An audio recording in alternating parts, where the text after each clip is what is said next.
The transport shuttle docked at Station Argus 12 with a soft hiss, and Alara Voss stepped out into the cold light of the processing bay. She carried one bag.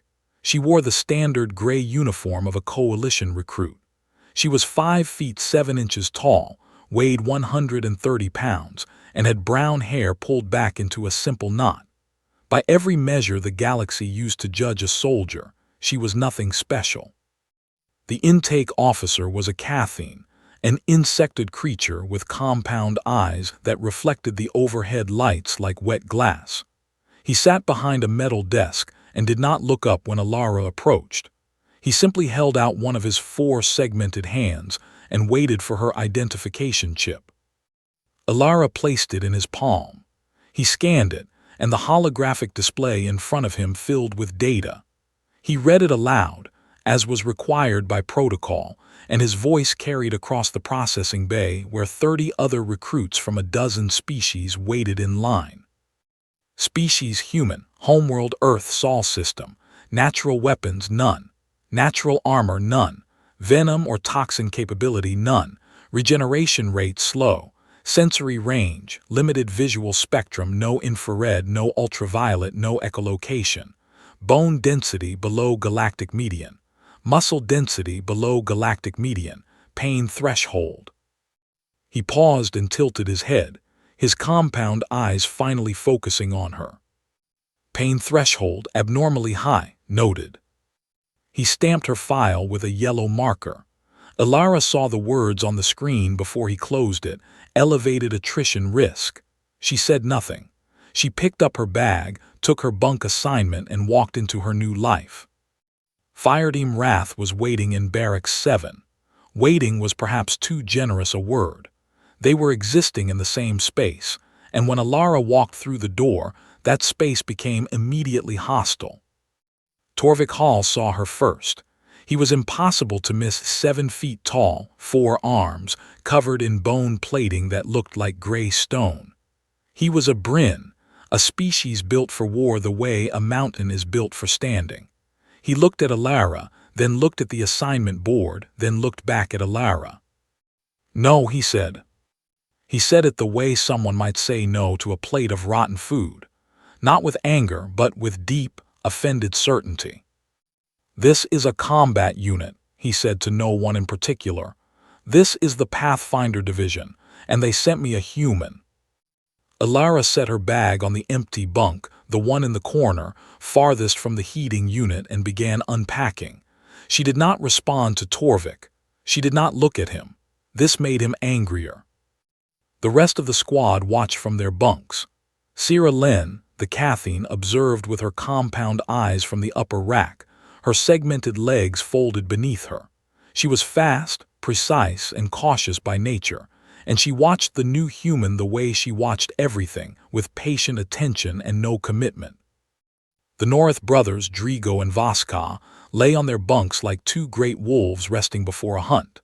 They were canine in shape, lupin in instinct, with gray fur and golden eyes and teeth designed for tearing. They looked at each other when Alara entered, and something passed between them, not words, but understanding. The kind of understanding pack hunters share when they see something weak enter their territory. Torvik went to drill instructor Zahn within the hour. Cathara Zahn was a Verath, 7 feet of black-scaled reptilian authority with eyes like molten copper. She had trained soldiers for 20 years and broken more recruits than most instructors had ever met. She listened to Torvik's complaint with the patience of a stone wall. "She has no claws," Torvik said.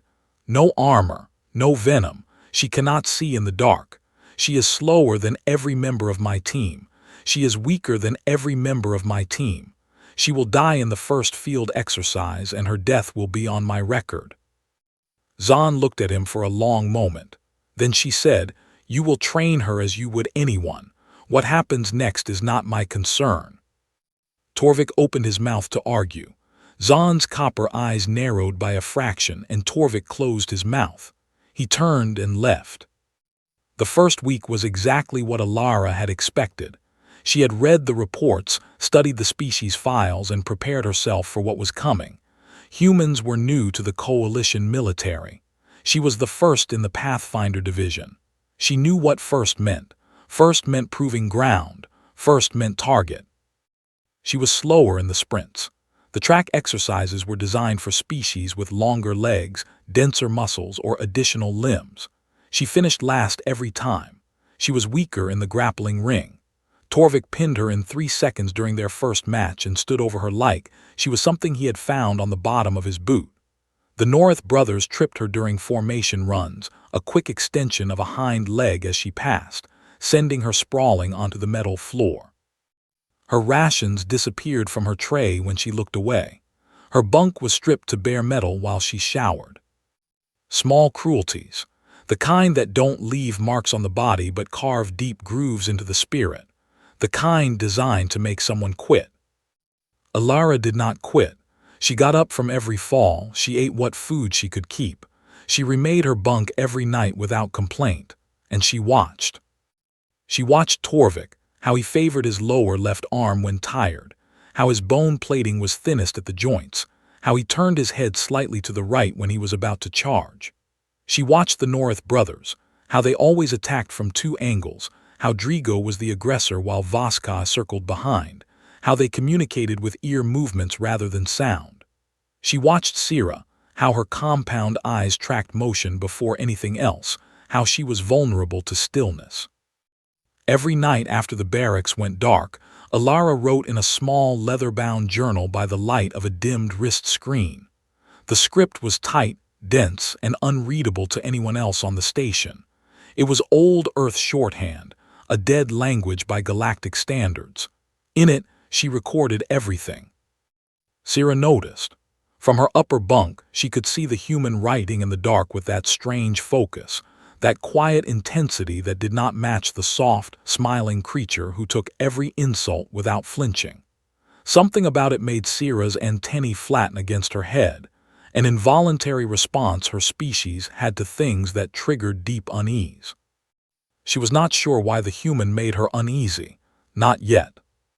After a particularly brutal training session where Torvik threw Alara into a wall during close combat drills and the squad laughed, Instructor Zahn pulled Alara aside in the corridor. The reptilian towered over the human, her black scales absorbing the corridor light. "Are you going to do something about this?" Zahn asked. "Or did I waste a recruitment slot?" Alara looked up at her. She was bruised along her left arm and there was dried blood at the corner of her mouth. But her eyes were calm, not defeated, not angry. Calm the way deep water is calm. She smiled, that soft, strange human smile that showed teeth but somehow meant no harm. "I am still learning who they are," Alara said. "That part is almost done." Zahn studied her for a long moment. Then she stepped aside and let the human pass. She watched Alara walk back toward the barracks, and something old stirred in the back of her predator brain, a feeling she had not experienced in a long time. The feeling that she was watching something dangerous pretend to be harmless, and that it was very, very good at pretending. The jungle biodome on Argus 12 covered 6 square kilometers of the station's lower ring. It was a living simulation, engineered trees with real bark, manufactured rain that fell on schedule, and bio-designed predators that roamed the undergrowth with genuine hunger. The academy used it for survival training. Recruits went in with basic gear and came out either tougher or broken. Sometimes they did not come out at all. Fireteam Wrath was sent in during their 3rd week. The exercise was simple. Navigate from Point Alpha to Point Bravo using provided coordinates, survive the night and extract at dawn. Standard equipment included a short blade, a water canteen, a thermal blanket, and a communication unit. Torvik handed out the coordinate chips. When he gave Alara hers, he looked her in the eyes and said nothing. His face was unreadable behind its bone plating. Alara checked her chip and moved into the jungle alone. Each member navigated independently. That was the rule. They would regroup at Point Bravo. 4 hours in, Alara realized the coordinates were wrong. She was not heading toward Point Bravo. She was heading into Sector 9, the restricted zone where the Academy kept its advanced predator fauna, Class 3 creatures and above, things designed to test species with natural armor, enhanced senses, and combat instincts bred into their bones, things that were not meant for humans. She stopped walking. She checked the coordinate chip again. The numbers were precise. They were also completely false. Someone had reprogrammed her chip before handing it to her. Elara put the chip in her pocket, sat down on a fallen log and thought. She could try to backtrack, but she had been walking for hours and the biodome's canopy blocked the station's artificial stars, making navigation by sight impossible. Her communication unit crackled when she tried it, dead signal, either broken or jammed. She had a blade, a canteen of water, and a thermal blanket. She was deep in a zone designed to kill things much harder to kill than her. She took a breath. Then she stood up and started walking not back but forward, deeper into Sector 9. If she could not go around the danger, she would go through it. The first predator found her 2 hours later. She heard it before she saw it, a low clicking sound in the canopy above, like bones tapping against bone. A Varak stalker. She had read about them in the Academy's species files. 6 legs, infrared vision, a body built for ambush from above. They dropped onto prey from the treetops and used their hooked forelimbs to pin victims while their central jaw delivered a killing bite. Elara did not run. Running from an ambush predator was death. Instead, she did something the Varak had never encountered. She lay down. She pressed herself flat against the jungle floor, slowed her breathing, and went still. Completely still. Not the stillness of a frightened animal freezing in place. The stillness of a thing that had chosen, with full awareness, to become part of the ground. The Varak clicked above her. It could see her heat signature, but the signature was fading as her heart rate dropped. Humans could do that, not perfectly, not like machines, but enough. Enough to confuse a predator that relied on thermal contrast to identify living targets. Elara's body temperature blended with the warm jungle floor. The clicking slowed, then stopped. The Varak moved on. Elara waited 10 full minutes before she moved again. Then she kept walking. The night was long. She encountered 2 more predators, a ground-based pack hunter she avoided by climbing a tree and remaining motionless for an hour, and a Varak stalker that was smaller and younger than the first. This one she did not avoid. It dropped from a branch and she was ready. She rolled, took a gash across her shoulder from its forelimb and drove her blade into the soft tissue where its central jaw met its throat. It thrashed. She held on. When it stopped moving, she cut away one of its sensory tendrils, a long, whip-like appendage that the species used to detect vibrations. She carried it with her as proof, not of bravery, of something else. When dawn light filtered through the biodome's artificial sky, Elara walked out of the jungle at the main extraction point. She was covered in mud and dried blood. Her shoulder was torn. She was dehydrated and shaking with exhaustion, but she was walking. The squad was already assembled for morning formation. Torvik stood at the front, his 4 arms crossed. He expected many things when he saw Elara emerge from the tree line. He did not expect her to walk directly to him, unsling the Varak tendril from her shoulder and drop it at his feet. She said nothing. She did not need to. The silence in the formation was heavy. Sira's compound eyes tracked between Elara's torn shoulder and the tendril on the ground. The Norith brothers exchanged a glance. Torvik looked down at the tendril, then up at Elara. His jaw tightened behind his bone plating.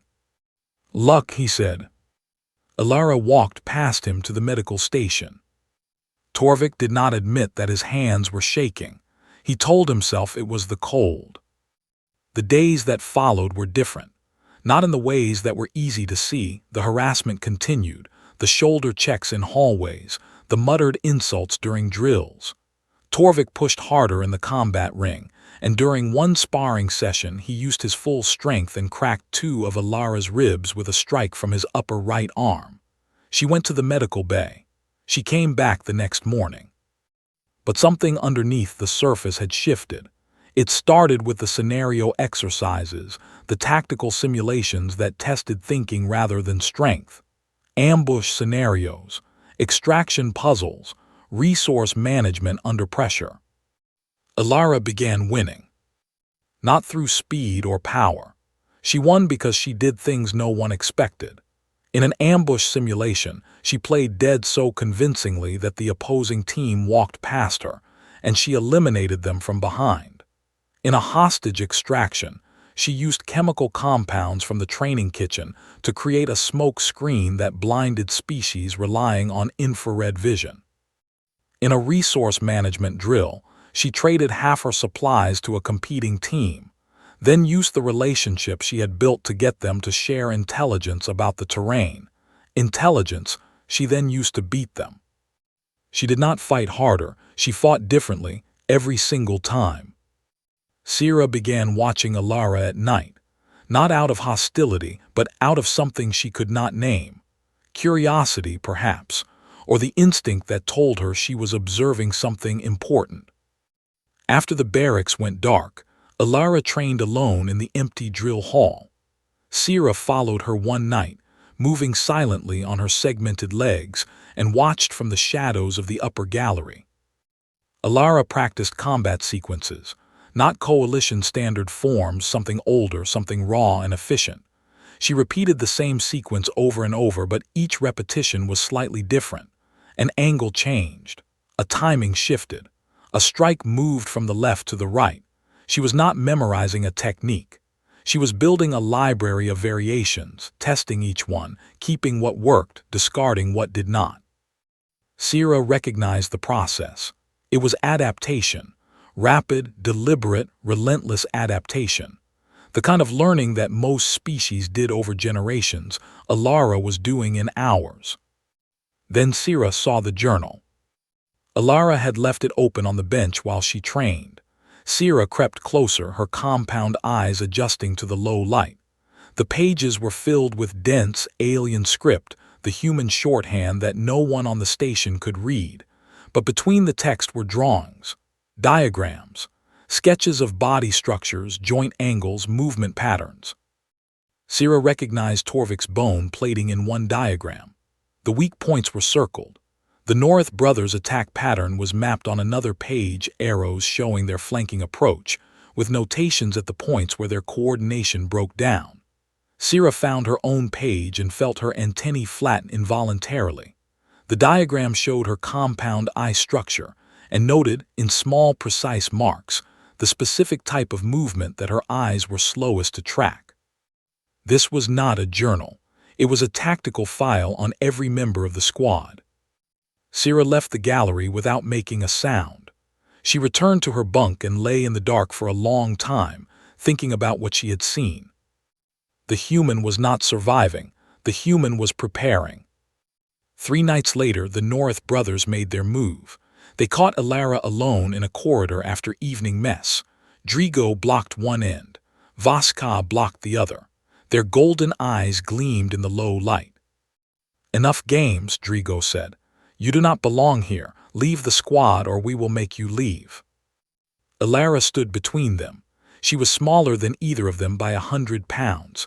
She had no claws, no fangs, no armor. The corridor lights went out. A station power fluctuation. They happened sometimes in the outer ring. 9 seconds of darkness. When the lights came back, Drigo was on the floor, his right shoulder dislocated. Vaska was pressed against the wall with Alara's standard-issue blade resting against the soft skin beneath his jaw. Alara was breathing normally. Her eyes were open and steady. "I knew where you were standing," she whispered. "I have known for weeks. I know how you breathe when you are about to lunge. I know that Drigo always moves first. I know that you hesitate for half a second when your brother is in trouble. That half second is all I will ever need." She pulled the blade away and stepped back. Vaska slid down the wall. His golden eyes were wide, not with pain, with something deeper and older than pain. Alara walked away. She did not look back. No one reported the incident. But when Fireteam Wrath assembled for morning formation the next day, The Norith brothers stood a little farther from Alara than they used to. Not with hostility, with respect, the kind that comes from recognizing, for the first time, that you are not the most dangerous thing in the room. The war games were the Academy's oldest tradition, every training cycle. The fire teams were divided into attackers and defenders and sent into a derelict space station that floated in a fixed orbit around Argus 12. The station was dark, cold, and vast, a maze of rusted corridors, collapsed decks, and dead reactor rooms. The rules were simple. Defenders held a target location for 48 hours. Attackers tried to take it. Stun rounds replaced live fire, and a hit from one meant a simulated kill. You were out. Fireteam Wrath drew the defense assignment. Their target was Reactor Module 7, a circular chamber deep in the station's core. 3 attacking fireteams would come for them, 15 soldiers against 5. Torvik studied the tactical map in the briefing room, his 4 arms braced against the table. The numbers were bad. The position was worse. Reactor 7 had 4 entry points, limited cover, and no natural choke points. Every team that had drawn this defense in the last 11 cycles had lost. "We hold the perimeter," Torvik said, 2 on each main corridor, 1 roaming. We use our size and strength to hold the doorways. Alara sat in the corner of the briefing room. She had her journal open but was not writing. She was listening. "That will not work," she said. Torvik's copper-colored eyes turned to her. The rest of the squad went quiet. "There are 4 entrances and 5 of us," Alara continued. "If they hit 2 entrances at the same time, we split our defense. If they hit 3, we collapse. They know this. They will hit all 4 within the first 12 hours and grind us down." Torvik's jaw tightened. "Then what do you suggest?" "Do not defend the reactor. Defend the station." Torvik stared at her. So did everyone else. Alara stood and walked to the tactical map. She pointed at the corridors leading to Reactor 7, long, branching passages that connected to the station's environmental systems, power conduits, and maintenance shafts. "They expect us to sit in a room and wait for them to come kill us, so we do not sit in the room. We make the entire station our weapon. We control where they can go, what they can see, and what they think is happening. We do not fight them. We make them fight the building." Torvik was quiet for a long time. Then he said, "Show me." Alara showed him. They deployed at 600 station time. While the other teams prepared traditional defensive positions, Fireteam Wrath spent their first 6 hours not fortifying the reactor but exploring the station. Alara sent Sira through the ventilation system. Her segmented body fit perfectly. To map every corridor, every junction, every environmental control panel within 500 meters of the reactor. The Norith brothers scouted the maintenance tunnels, marking routes that did not appear on the official station maps. Torvik, under Alara's direction, used his immense strength to rearrange heavy debris in key corridors, creating bottlenecks that looked natural but were carefully placed. Alara herself spent 3 hours alone in the station's environmental control room studying the systems, air circulation, pressure management, emergency lighting, gravity plating. She learned how each one worked and, more importantly, how each one could be broken. The first attack came at hour 6. A fire team of Gretka, heavy, armored, 6-legged creatures who fought like living tanks, pushed down the main corridor toward Reactor 7. They expected resistance at the doorway. They found nothing. They entered the corridor. The lights went out. Emergency lighting kicked in, dim red, pulsing. The Gretka switched to infrared vision. They saw the corridor ahead was clear. They advanced. The floor beneath them shifted, not violently, just enough to unbalance their 6 legs. Alara had adjusted the gravity plating in that section, reducing it by 15%. The Gretka stumbled. Their formation broke. From the darkness above, Sira fired stun rounds through a ventilation grate. 2 Gretka dropped. The remaining 3 turned to fire upward, but Sira was already gone, moving through the vent system to another position. While they fired at nothing, The North brothers emerged from a maintenance hatch behind them and took out two more with precise shots to their unarmored joints. The last Gretka ran. She made it 30 meters before Torvik stepped out of a side corridor and put a stun round through her chest plate. 5 down in 4 minutes. Alara's voice came through the comm channel, calm and clear. Reset positions. They will send the next team in 90 minutes. Move the gravity trap to Corridor 6. Sierra, new vent position, Section 12. Brothers, fall back to Tunnel Junction 4. The second attack came at hour 11. This team was smarter, a mixed squad of fast Cathine scouts and heavy Bryn fighters. They had heard about the first team's failure and adjusted. They moved slowly, checked corners, watched the ceiling. Alara let them get close to the reactor. She let them think they were winning. They cleared corridor after corridor, finding no resistance. Their confidence grew. They began to move faster. That was the mistake. Alara vented the atmosphere in the corridor behind them. Not completely, just enough to drop the oxygen level to a point where most species would feel dizzy and slow. Then she sealed the doors on both sides. The attacking team was trapped in a corridor with thinning air and no exits. Their comm units buzzed with a signal, Alara's voice, broadcast on an open channel. You have 90 seconds of comfortable air remaining. Your weapons are set to stun, but oxygen deprivation is real. Drop your weapons and sit down, or I will vent this corridor to vacuum. Humans can hold their breath for 90 seconds. I am not in the corridor with you. She was bluffing. She would not actually vent the corridor to vacuum, the safety systems would not allow it, but they did not know that. They dropped their weapons. By hour 30, 2 of the 3 attacking fire teams had been eliminated. The third, a squad of veteran recruits who had won the last 2 war games, approached with extreme caution. They sent scouts ahead. They checked every system panel. They moved in unpredictable patterns. Alara respected their caution, so she changed the game again. She placed Torvik alone in the reactor room, visible on every sensor the attackers were using. She made him the obvious target, the big, armored defender standing his ground. The attackers focused on him. They planned their approach around getting through him. They did not plan for what was behind them. Alara, Sierra, and the North brothers had left the reactor entirely. They circled through the maintenance tunnels and came up behind the attacking team.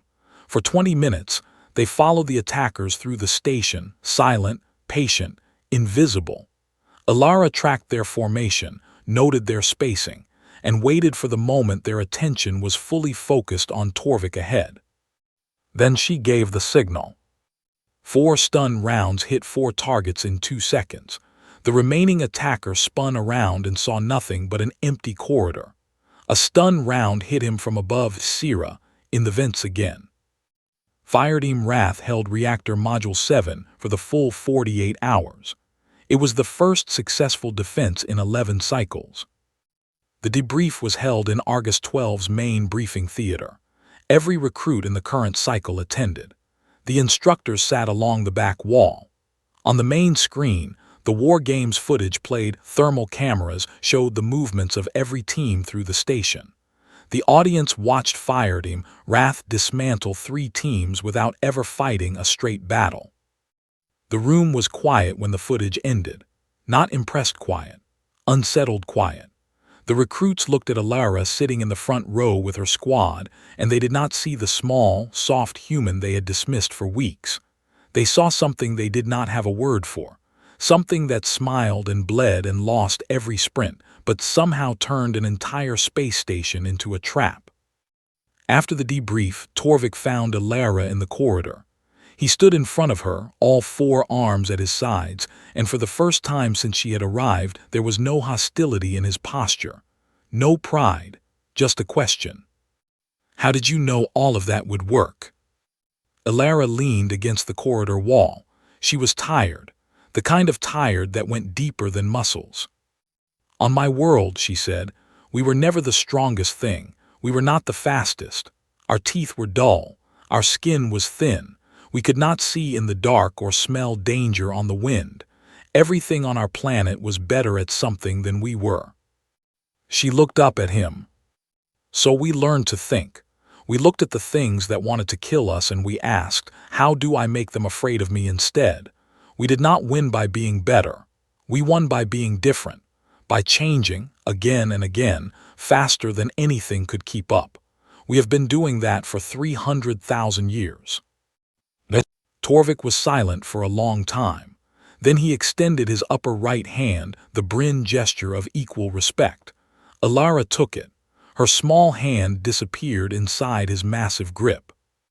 I was wrong about you, he said. I know, Alara said, and she smiled. That evening, Instructor Zahn sat alone in her office, reviewing the War Games footage on her personal screen.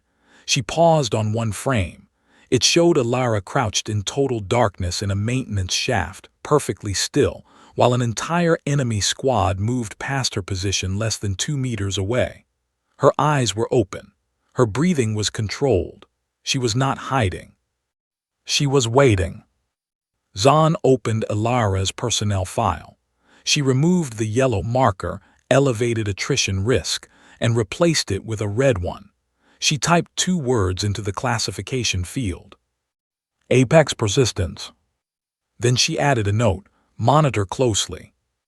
She closed the file and sat in the dark for a while, thinking about what humans were and what the galaxy did not yet understand about them. Then she pulled up the recruitment database and began looking for more. Shore leave came on the first day of the 3rd month, and Fireteam Wrath walked into the civilian ring of Argus 12 like a squad that had earned the right to rest. They moved differently now, not as 5 individuals forced into the same unit, but as something closer, something tighter. Torvik walked at the front because he was the biggest, but his eyes checked back toward Alara every few minutes, not to watch her, but to check that she was still there. The Norith brothers flanked the group on instinct, their ears turning at every sound in the crowded market corridors. Sira walked beside Alara, her compound eyes scanning the commerce district with mechanical precision. They found a bar on the lower level, a wide, loud place filled with off-duty soldiers and station workers from a dozen species. The drinks were cheap and the lighting was warm, and for the first time in 3 months, Alara looked like a young woman instead of a weapon in training. She laughed. It was a sound the squad had rarely heard from her, open and unguarded, nothing behind it but simple joy. She was telling a story about Earth, her hands moving in the air as she described something that made Sira's mandibles click in horrified fascination. You are telling me, Sira said, that your species found the most dangerous pack hunters on your planet, animals with teeth this long. She held her segmented fingers apart. And you brought them into your homes. We bred them smaller, Alara said, grinning. Some of them fit in your lap. The apex predators of your world. You turned them into companions. We turned them into family. Sira stared at her for a long moment. Your species is insane. Yes, Alara agreed happily. That is our greatest advantage. Even Torvik laughed, a deep, rumbling sound that shook the glasses on the table. Drigo and Voska pressed their shoulders together in the North gesture of contentment. For one evening they were not soldiers. They were friends. The evening ended in an alley. They were walking back to the barracks through the lower market when the group stepped out of the shadows. 8 Korsith, tall, gray-skinned, with 6 narrow eyes arranged in 2 rows across their flat faces. They wore mismatched armor and carried weapons that were not military issue. Stun batons, vibroblades. One had a neural disruptor strapped to his forearm. Korsith were mercenaries, slavers on the fringe. They operated in the gaps between coalition law and the lawless outer systems, and they took what they wanted from whoever was too weak to stop them. On stations like Argus 12, they passed through on transit visas and caused trouble that was just small enough to avoid official response. The leader was the tallest, nearly as big as Torvik, with a scar that ran across 3 of his 6 eyes. He looked at the squad. He looked at Alara.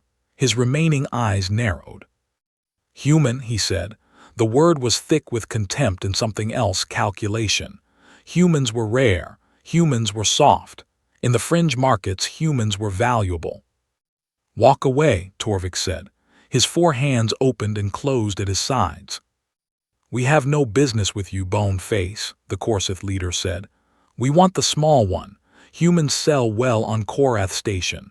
Soft skin, interesting sounds when they break." The alley went cold. It happened fast. The Korsith did not wait for a response. 2 of them fired neural disruptors at Sira and one of the North brothers. Sira dropped, her segmented body folding as her nervous system overloaded. Voska crumpled beside her, his golden eyes rolling back. The remaining Korsith surged forward, stun batons crackling, vibroblades humming. Torvik roared and swung with all 4 arms. He caught one Korsith across the jaw and sent it spinning into the wall. But 2 more hit him from the sides, a stun baton to his lower left arm, a vibroblade slash across his upper right. His bone plating held against the blade, but the stun baton found the joint between his plates. His arm went numb and dropped. Drigo fought with the fury of a cornered wolf. He tore into a Korsith with his teeth and claws, ripping armor straps and drawing blood. But another Korsith hit him from behind with a stun baton and he staggered. Alara took a baton to the ribs, the same ribs that Torvik had cracked in training. The pain was a white flash that emptied her lungs and sent her to one knee. A Korsith grabbed her by the collar and pulled her up, grinning with a mouth full of narrow teeth. "Soft," he said, "very soft, you will sell well." Alara looked at him, her eyes changed. It was not something visible in the way a wound is visible or a weapon is visible. It was deeper than that. It was the difference between a fire in a hearth and a fire in a forest. Something old and vast opened behind her eyes, something that had been waiting patiently behind the smiles and the silence and the careful, steady patience of the past 3 months. She head-butted the Korsith. Her forehead hit the bridge of his flat nose with a crack that echoed off the alley walls. He dropped her, clutching his face. She landed on her feet. What followed was not a fight. Fights are between equals.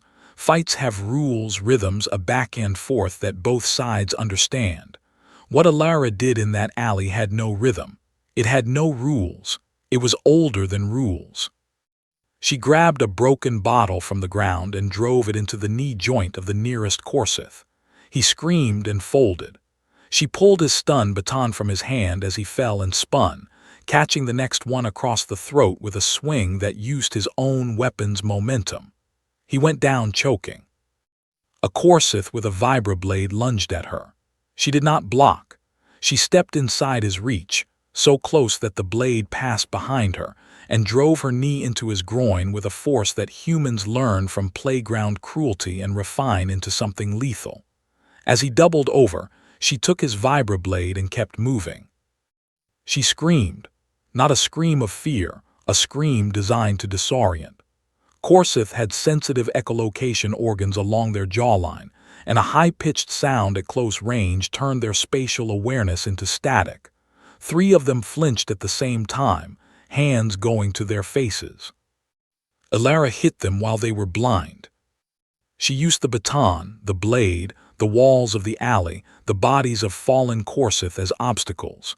She threw a piece of broken armor into the face of one and struck the one behind him while he was distracted. She fought with her elbows, her knees, her teeth. She fought with everything because humans do not have natural weapons, so they learn to make weapons out of everything. 90 seconds. 5 Korsith on the ground. The remaining 3 looked at the small, bleeding human standing in the middle of their fallen companions, holding a vibroblade in one hand and a stun baton in the other, breathing hard, eyes wide and burning with something that their 6-eyed brains could not identify. They ran. Alara stood in the alley. Blood ran from a cut above her eye, from her torn knuckles, from a gash along her forearm. Her cracked ribs sent fire through her chest with every breath. She was shaking, not with fear, but with the chemical aftermath of what her species called the fight response. 300,000 years of evolution had designed that response. It was not elegant, it was not beautiful, but it was effective beyond anything the galaxy had ever seen. Torvik pulled himself up against the wall, his numb arm hanging at his side. He stared at Alara. He had fought beside soldiers from a dozen species. He had seen Bryn warriors in full rage. He had watched Norith packs tear through enemy lines. None of it looked like what he had just witnessed. Station security arrived and took statements. The squad was escorted to the medical bay.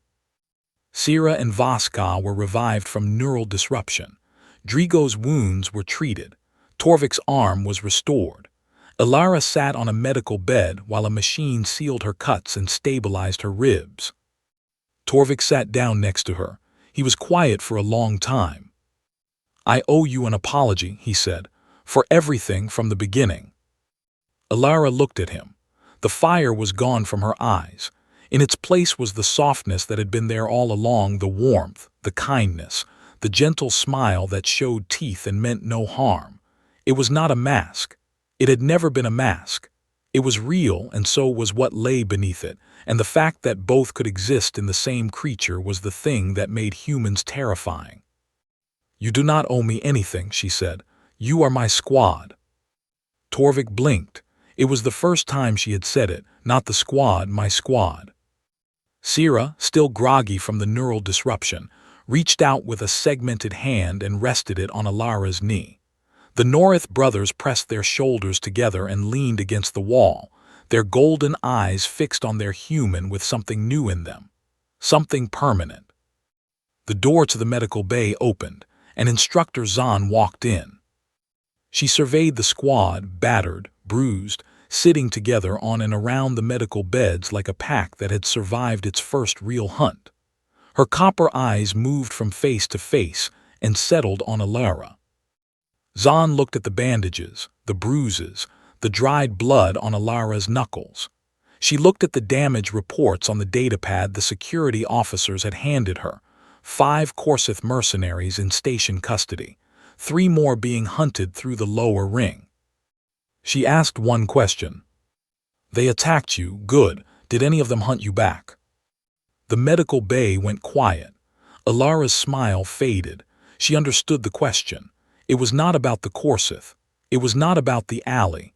It was about something larger, something that Zahn had been preparing her for since the day she arrived.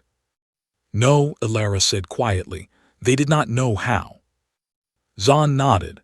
Her copper eyes held no warmth, but they held something that might have been respect, or perhaps it was fear. On a Verath face, the two looked the same. "That is why you are here," Zahn said, "because something out there does." She turned and walked out of the medical bay without another word. The door closed behind her, and the squad sat in silence, and Alara looked at the closed door with an expression that none of them had seen on her face before. It was not fear, not exactly. It was the recognition of a fellow hunter, the understanding that somewhere in the vast, dark galaxy, something had learned to hunt the way humans hunted, and that Zahn had known about it all along. Alara closed her eyes and leaned back against the medical bed. Around her, her squad settled into the quiet closeness of creatures that have bled together and will bleed together again. She did not sleep. She was already thinking. The distress signal arrived 3 days later. It came from Acheron IV, a coalition outpost on the edge of mapped space, a cold, gray world with thin atmosphere and no strategic value. The outpost housed 47 soldiers and 12 support staff. The signal was short, distorted, and repeated on a loop. Coalition intelligence decoded it in minutes and found that it contained a single word, translated simultaneously into 47 known languages. "Run!"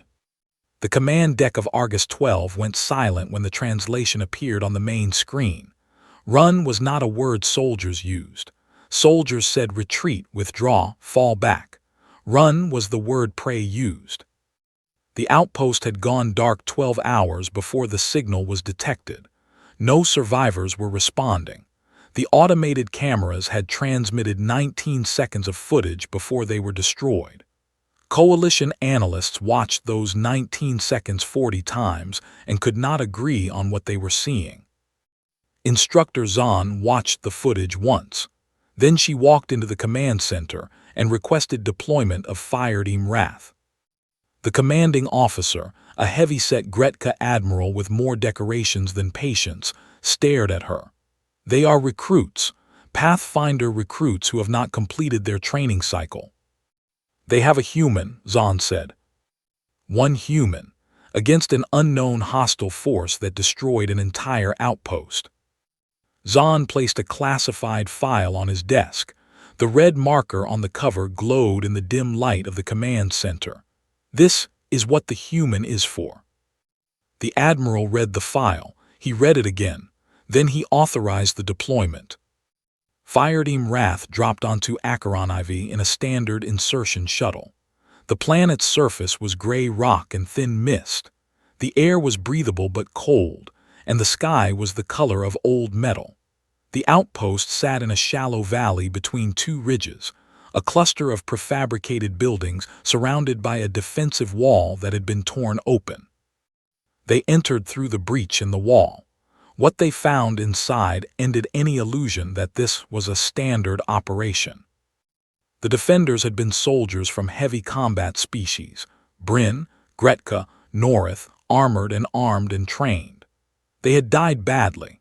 The walls were scored with claw marks, deep gouges that changed pattern every few meters, as if the thing making them had studied the wall's composition and adjusted its approach. Bodies lay in positions that told a story of organized resistance that had been systematically dismantled. Alara moved through the outpost slowly, reading the destruction the way a tracker reads prints in soil. Her squad followed in silence. They had never seen her like this, completely focused, every part of her attention turned outward, processing, analyzing, building a picture from the evidence. She stopped in front of a Bryn defender who had died with his weapon raised. His bone plating, the thickest natural armor of any coalition species, had been cracked open along a seam that should not have been visible to anything that had not studied Bryn anatomy in detail. "This is not a predator," Alara said. Her voice was flat and quiet. "A predator kills to eat. It follows instinct. It attacks the same way every time because instinct works." She pointed to the next body, a Gretka whose armored legs had been targeted at the single joint where they bent. This adapted. It learned where the armor was strong and found where it was weak. Each kill is different because each victim was different. She looked at Torvik. "This is a hunter." The word sat heavy in the cold air. Torvik understood the difference. A predator was dangerous. A hunter was something else entirely. They found the data logs in the command center. The outpost sensors had recorded fragments, thermal signatures, motion data, audio. Alara pieced them together while Sira watched the corridors and the Norith brothers guarded the doors. The creatures were called Cathari. They existed in coalition databases as a footnote, an uncontacted species mentioned in ancient survey records, believed to be mythical. Insectoid bodies with reptilian adaptations, distributed neural networks that allowed them to process information across their entire body, not just a central brain. They communicated through vibration and chemical signals. They were fast, strong, and armored. But none of that was what made Alara's hands go still on the console. The Cathari learned. Not slowly the way most species learn through generations of evolution. They learned fast within a single encounter. They watched how a species fought, identified the patterns, and developed counter-strategies in real time. The outpost footage showed it clearly. The first Cathari to engage the Bryn defenders had been killed easily. The second had lasted longer. The third had won. They were persistence learners. They adapted to anything.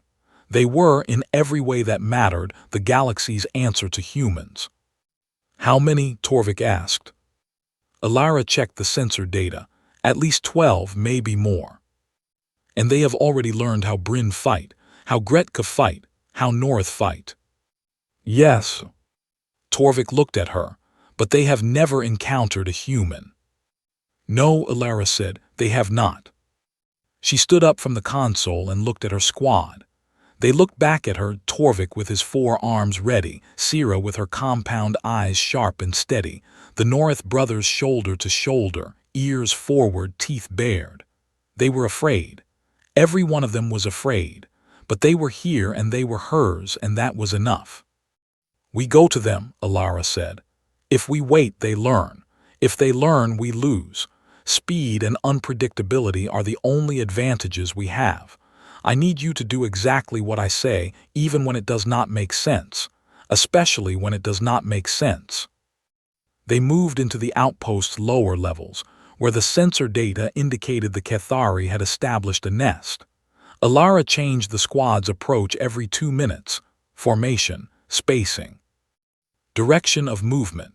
She made them walk backward through one corridor. She made them stop and stand completely still for 60 seconds in another. She made the North brothers howl at random intervals and had Sira tap on the walls in irregular patterns. She was creating noise, not physical noise, informational noise.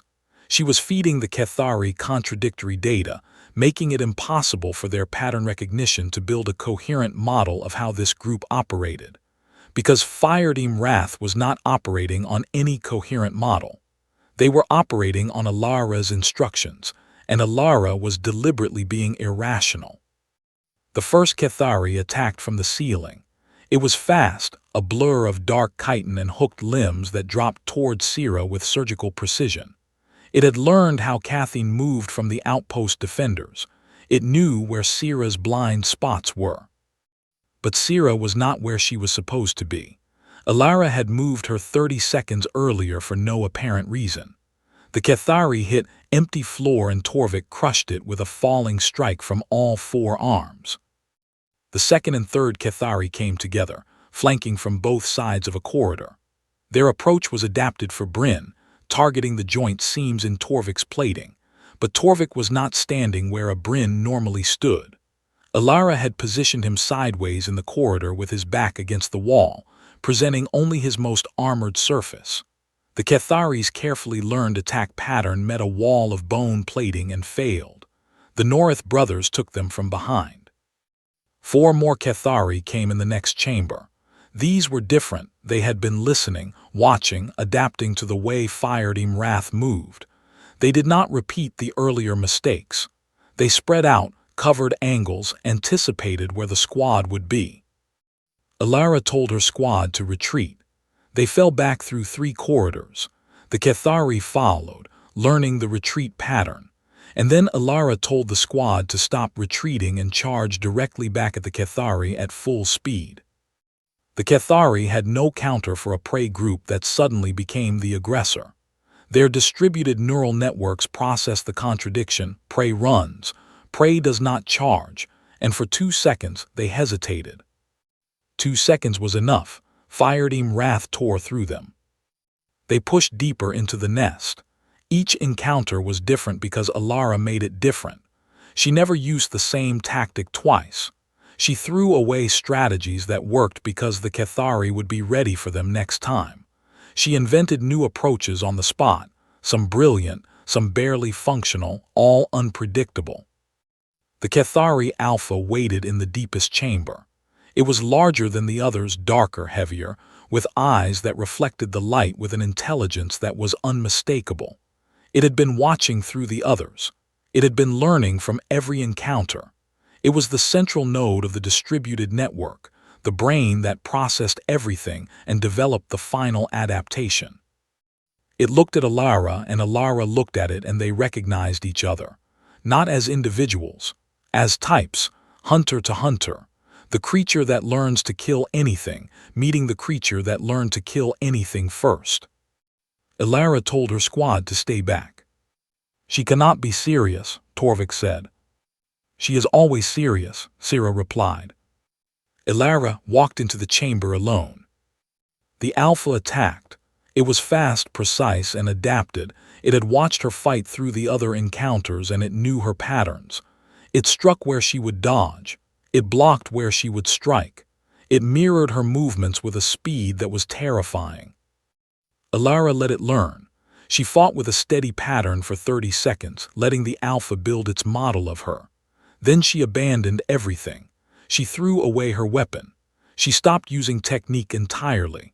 She fought with raw, graceless, primal ferocity, biting, clawing, slamming her body into the Alpha with no strategy at all. The Alpha adapted. She changed again.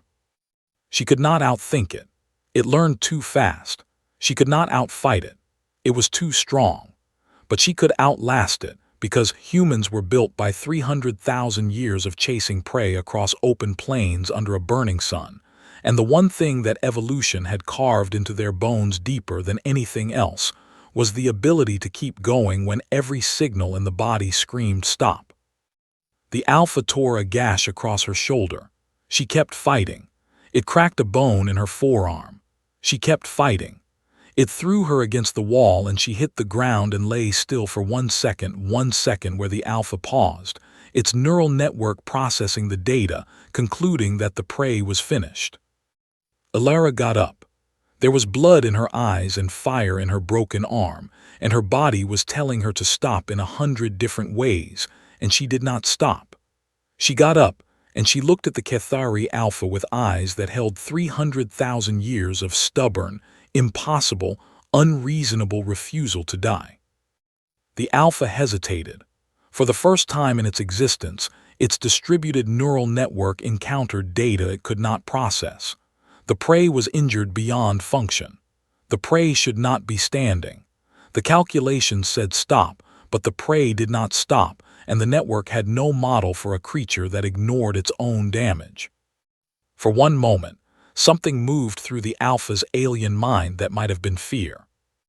Alara hit it with her broken arm because it was the arm the Alpha had stopped watching.